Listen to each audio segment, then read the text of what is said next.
Halo semuanya, perkenalkan nama saya Willa Putri Amalia.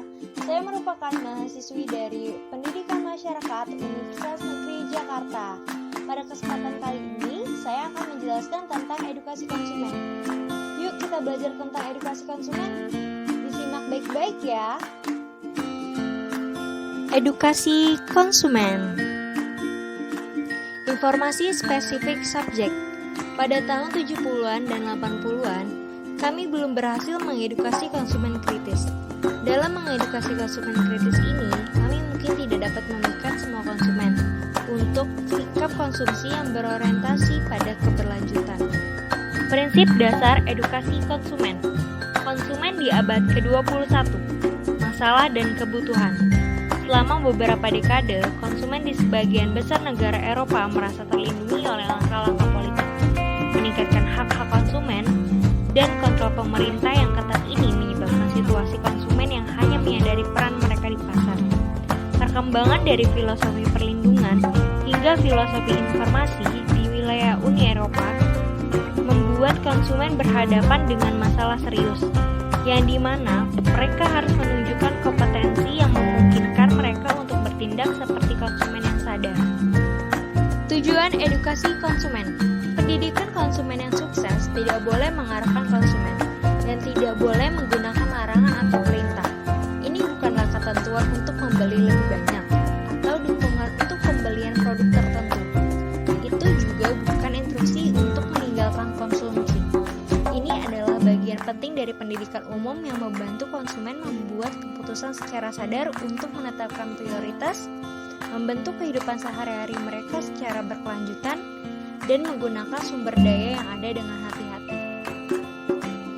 Pendidikan konsumen yang sukses. Elemen pendidikan konsumen yang sukses. Yang pertama, lebih banyak pengetahuan. Yang kedua, refleksi sikap. Dan yang ketiga, keterampilan yang ditingkatkan. Titik fokus keberhasilan pendidikan konsumen. Yang pertama, efisiensi atau nilai ekonomi. Kedua, nilai terkait kesehatan. Ketiga, hak konsumen. Keempat, nilai sosial. Struktur pendidikan konsumen yang sukses. Tentu saja peningkatan pengetahuan konsumen tetap menjadi tujuan penting, tetapi kepercayaan diri konsumen harus diperkuat agar sesuai. Topik-topik yang berkaitan dengan kehidupan sehari-hari masyarakat harus memahami peran kita sebagai konsumen dan pengaruh konsumsi. Edukasi konsumen dapat diwujudkan dengan dua cara yang berbeda.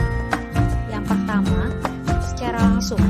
Artinya, topik konsumsi klasik disiapkan secara didaktik, misalnya mengetahui aturan pelabelan makanan dan belajar mengidentifikasi kode. Yang kedua, secara tidak langsung.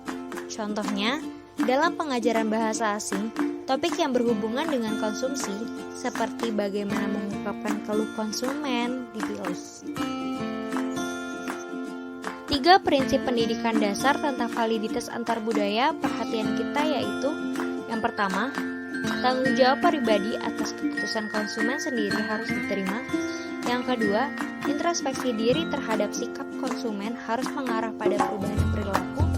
Yang ketiga, kompetensi yang terkait dengan subjek dan sosial konsumen harus diperkuat dengan langkah-langkah pendidikan yang memadai. Kesulitan pendidikan konsumen. Yang pertama, bagaimana bisa menjual pendidikan konsumen? Kedua, bagaimana kita bisa menggabungkan topik konsumen ke dalam pekerjaan kami dengan cara yang demikian berarti? Yang ketiga, bagaimana kita dapat menghapus pendidikan dari informasi? Langkah-langkah didaktik dari pendidikan konsumen. Langkah pertama adalah orientasi atau perkenalan. 1. Tingkat pengetahuan. 2. Mencerminkan sikap sendiri. Langkah yang kedua adalah perencanaan. 1. Kemungkinan perubahan. 2. Informasi mana yang diperlukan.